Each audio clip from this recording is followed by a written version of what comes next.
Hi everybody, it's Lynnea.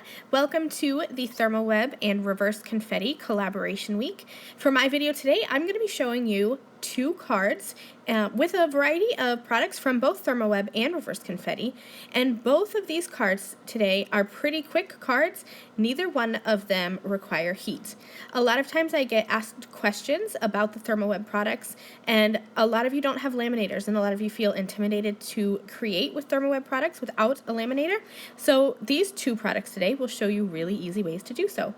So to start off with here, I have the Emerald Green Flock Transfer Sheets. And this is the center frame cover panel die from Reverse Confetti. And it doesn't get much easier than this. I simply die cut this emerald green flock. You can die cut it just like paper. You don't need to transfer it or anything, just cut it out. Now it has those little peek throughs on the sides and tops and bottoms, and so I thought it would be fun to have some gold peeking through to the front of the card. So I have here, it's an icraft 6x6 easy cut adhesive sheet. It's a big long name to say it's a double-sided adhesive sheet that will easily die cut in your die cutting machine. I'm not going to be die cutting it today, but this is my sheet adhesive of choice. I wanted to cover an entire A2 card panel with this gold deco foil transfer sheet. So I first covered a piece of cardstock with that icraft easy cut adhesive, peeled back that backer layer, and then I'm going to lay the adhesive into the foil. Now when you're adding foil, you want the adhesive to touch the dull side of the foil, so the back of the foil. If you're laying your cardstock on your table with your adhesive up, then you want to have your pretty side of your foil up. I find the best way to transfer foil is with a die cutting machine, just a regular die cutting machine.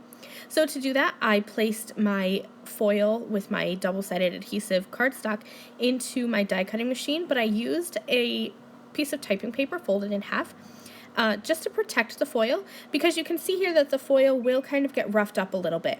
My die cutting machine or my die cutting plates rather, they've been through the ringer. I use them and use them and use them again, so that extra piece of typing paper just helps protect the foil just a little bit. Now I'm going to be adhering that emerald green die cut flock piece on top of the gold foil, and to do that I'm using icraft ultrabond liquid adhesive. It's my favorite liquid adhesive. It holds on tight, but it does give me just a little bit of time to wiggle things around and get them in place. I'm working now with the Home for the Holiday stamp set from Reverse Confetti.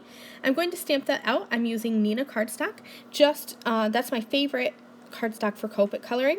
Use what you love to use. All I'm going to do is some quick and easy Copic coloring.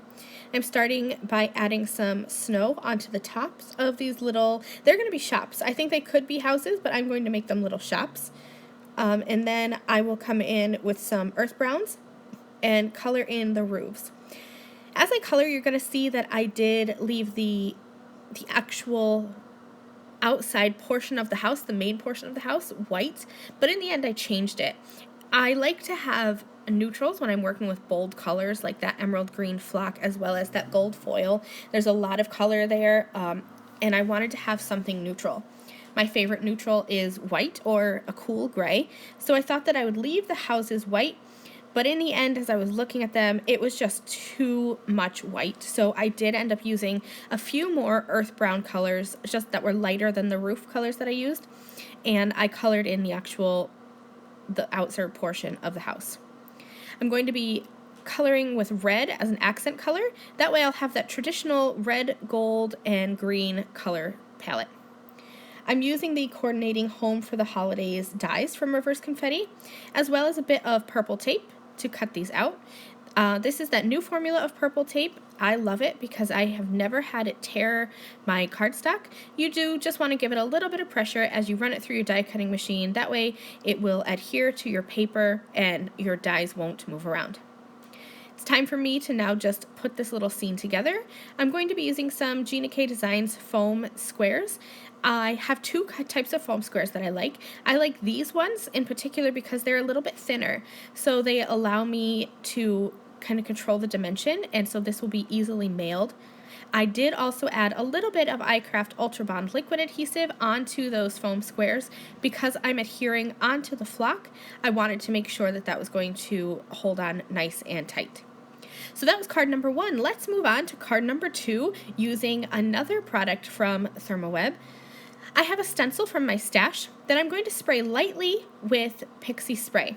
This is just a temporary adhesive, and then I'm going to tack this onto a piece of green cardstock.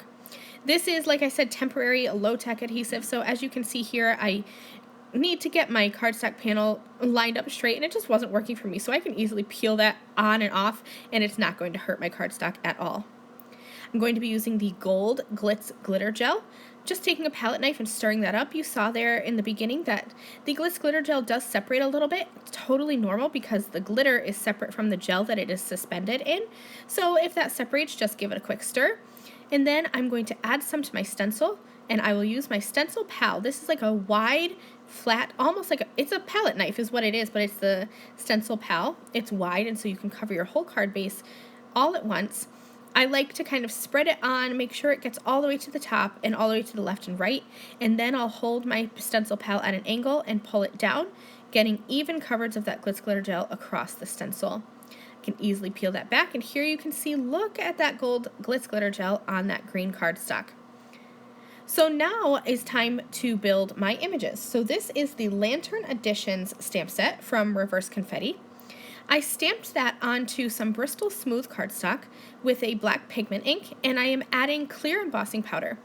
I'm going to be watercoloring with these Careen brush markers. This is only my second time ever coloring with these.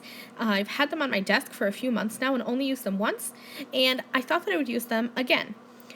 So I stamped out this little poinsettia kind of bundle from the Lantern Edition stamp set 5 times and clear heat embossed it.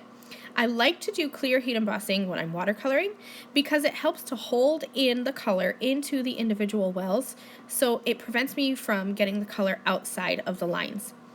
My idea is to color and cut all of these separate little boughs of the poinsettia and the leaves and such, and then I will put them together in a circle to form a wreath. I'm not very quick at Copic coloring, so since I had to do 5 of these images, that's why I reached for these brush markers. It's quick, it's easy, and it's a great way to add down vibrant color. So I just add down a little color, and then I'll use my water brush to pull that out towards the edges, and that gives me great dimension. Now I'm going to use the Lantern Editions coordinating dies and cut them out. So again, I'm just positioning that die over the image, and then I'll use my purple tape to hold that in place. Once again, you do just want to give that purple tape a little bit of pressure. This is a pressure activated tape, and that way your die won't shift as you run it through the die cutting machine. So I did that for all 5 of those little arrangements there, and then I put them in a circle in a wreath shape on my Glitz Glitter Gel background. And once I got them the way that I wanted them to be, I'm going to use some purple tape to pick them up so that they don't move, and I can work with them as one die cut piece rather than 5 individual die cut pieces. I wanted it to be one wreath that I could work with all together. This is a trick I use all the time with the purple tape. It helps me to get the arrangement right the first time and then not have to mess with it again. So I went ahead and added more of those foam squares to the back, along with a little bit of the icraft ultrabond liquid adhesive, and I also popped a sentiment in the center of that wreath and added a few gems around my wreath image here. So this is the second card, and that completes my 2 cards for the Reverse Confetti collaboration. I hope you enjoyed seeing these 3 ThermOWeb products, the Decofoil transfer sheets, the flock transfer sheets, as well as the Glitz Glitter Gel without having to use a laminator. Thank you so much for watching, and thank you very much to Reverse Confetti and to ThermOWeb for this collaboration. I'll see you later. Bye!